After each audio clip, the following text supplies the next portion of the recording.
Hai para penggemar film, apa kabarnya nih? Semoga baik ya. Dan sekarang kamu bakalan ditemani sama suara cewek nih, biar gak pada bosan dengerin suara cowok terus. Tapi tenang, buat kedepannya kita bakalan bergantian buat update review film. Di kesempatan kali ini bakalan menceritakan alur cerita film My Name is Sarah. My Name is Sarah menceritakan kisah nyata gadis Yahudi Polandia berusia 13 tahun. Keluarga Sarah telah dieksekusi oleh tentara Nazi pada bulan September 1942. Kemudian ia berusaha melarikan diri dari Korets, Polandia Timur. Dia berjuang bertahan hidup dengan identitas palsu demi menyelamatkan nyawanya. Dan inilah kisah lengkapnya.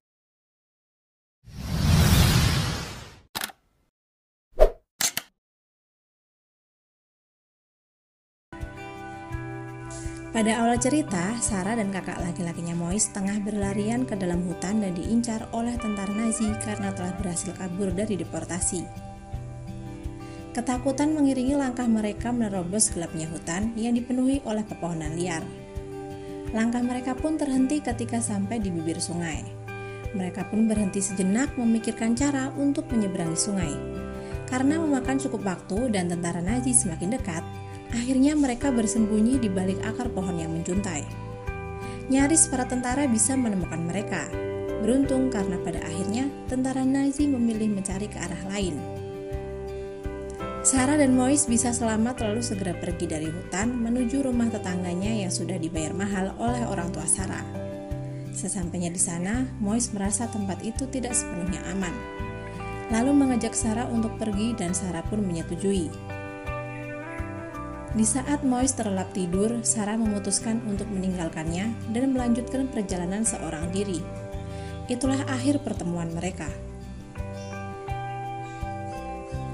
Setelah berhari-hari menyusuri hutan dengan membawa rahasia identitas diri, tibalah dia di sebuah lahan pertanian.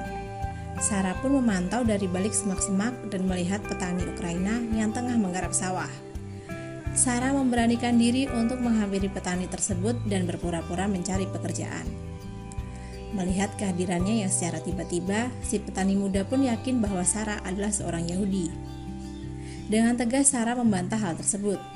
Ivan pun menyuruh Sarah untuk menunggu di pondok kecil. Setelah masuk, Sarah menemukan sebuah roti yang begitu menggoda.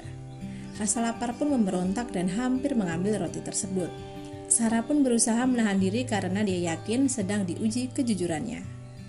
Tak lama kemudian, Ivan datang dan mendapati rotinya masih utuh, menandakan bahwa Sarah bisa dipercaya.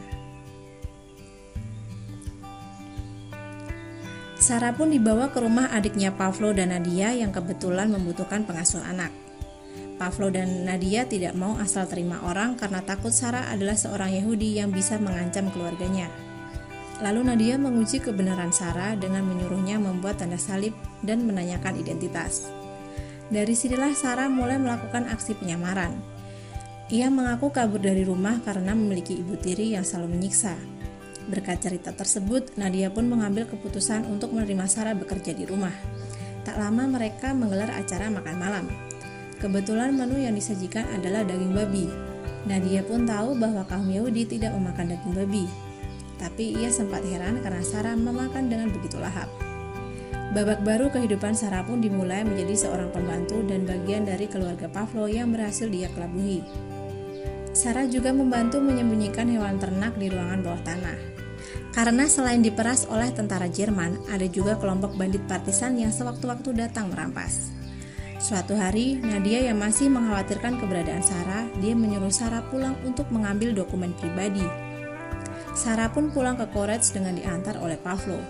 Di tengah perjalanan, Sarah berusaha meyakinkan Pavlo bahwa mengantarnya pulang akan menjadi hal sia-sia, karena dia tidak akan diizinkan kembali ke rumah Pavlo oleh keluarga.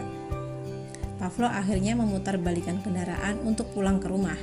Setiba di rumah, Nadia marah atas keputusan yang diambil oleh Pavlo yang tidak jadi mengantar Sarah mengambil dokumen. Keesokan harinya, Pavlo mengantarkan hasil panen ke tentara Jerman dan sebagian ia jual untuk mengembalikan modal. Selesai menyerahkan hasil panen, mereka pergi untuk berjualan roti di pasar. Selang beberapa jam, Nadia meminta izin untuk bertemu dengan sahabatnya. Awalnya Pavlo tak mengizinkan. Nadia pun tetap bersikeras dan akhirnya Pavlo mengizinkannya dalam waktu 15 menit. Namun Nadia tak kunjung kembali dan Sarah disuruh untuk mencari. Sarah mencari di dalam sebuah gereja tapi Nadia tidak ditemukan. Saat Sarah kembali berjalan keluar, dia mendengar suara Nadia dan mencari sumber suara tersebut. Sarah pun berjalan ke lantai atas dan sangat terkejut karena mendapati Sarah tengah bermesraan dengan keponakan suaminya. Menyadari keberadaan Sarah, mereka pun menghentikan aktivitas dan mengusir Sarah. Kini Sarah semakin memasuki konflik keluarga Pavlov. Dia menyimpan rahasia besar atas hubungan gelap Nadia.